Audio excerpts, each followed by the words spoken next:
নমস্কার। আজ 10ই মে, রবিবার, ছুটির দিন।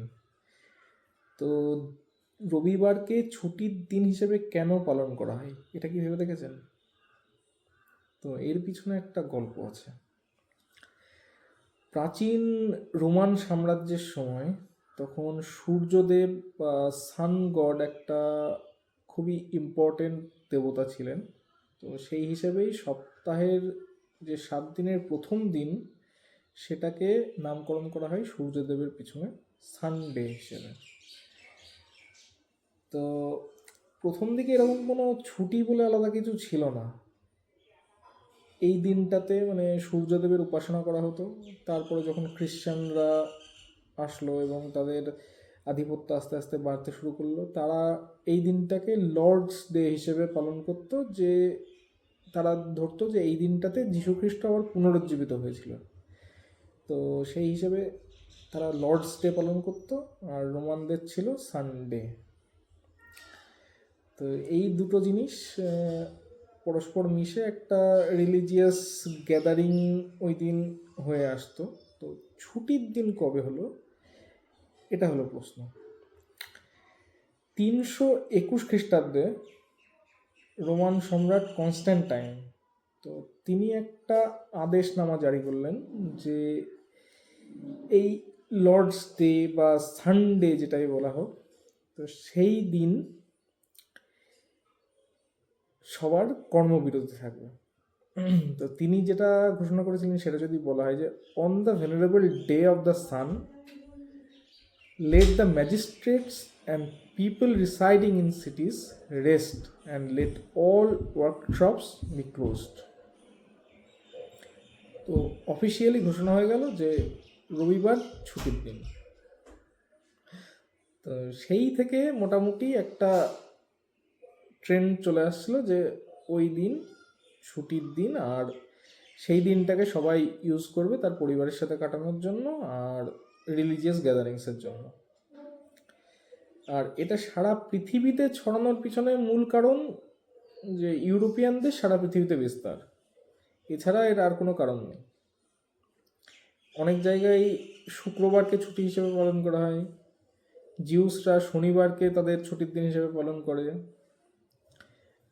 কিন্তু এই গ্লোবালি যে রবিবার ট্রেন্ডটা, সেটা মূলত ইউরোপিয়ানদের সারা পৃথিবীতে বিস্তারের জন্যই হয়েছে। আমাদের দেশেও এরকম কোনো ছুটি আলাদাভাবে ছিল না। আমাদের সোলার সাইকেল, লুনার সাইকেল দুটো ক্যালেন্ডারই ছিল মোটামুটি সারা দেশেই, বিভিন্ন জায়গায় বিভিন্ন ক্যালেন্ডার প্রচলিত ছিল। তো সেই হিসেবে তিথি দেখে বা বিশেষ পর্ব দেখে সবাই কর্মবিরতি রাখতো এবং উৎসব পালন করতো, কিন্তু সেভাবে আলাদা করে কোনো ছুটি ছিল না। ইংরেজরা আসার পরেই মূলত এদেশেও রবিবারে ছুটি চালু হয়েছে। তো গল্প যদি বলতে হয় আরও একটু বলা উচিত। তো হয়েছিল কি যে 19 শতাব্দীর দিকে তখন সারা পৃথিবীতে কলকারখানার প্রভাব আরও বাড়ছে, অনেক নতুন নতুন কলকারখানা খুলছে, নতুন জীবন জীবিকা আসছে।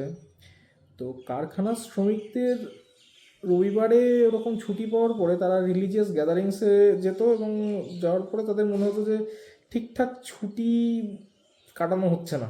তো তারা কী করতে শুরু করলো যে সোমবার দিনটা একটা গণডুব মারতো। তারা সোমবার দিন ম্যাক্সিমাম লোকজন কারখানায় যাওয়াটা বন্ধ করে দিল। তো এবার কারখানার যে মালিক তাদের সমস্যা হতে শুরু করলো। তো সেই দেখে প্রথম একটা American company, New England Cotton Mills, তো তারা 1908 সালে বলছে যে ঠিক আছে, তোমাদের আরও একটা দিন আমরা এক্সট্রা ছুটি দেবো।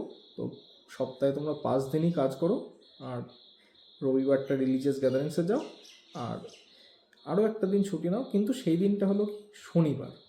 এবার এর পিছনে গল্প হলো যে জিউসরা তাদের যে রিলিজিয়াস কাজকর্ম, তার নাম ছিল সাব্বাথ, তো সেটা পালন করতো ওই শনিবারের দিন।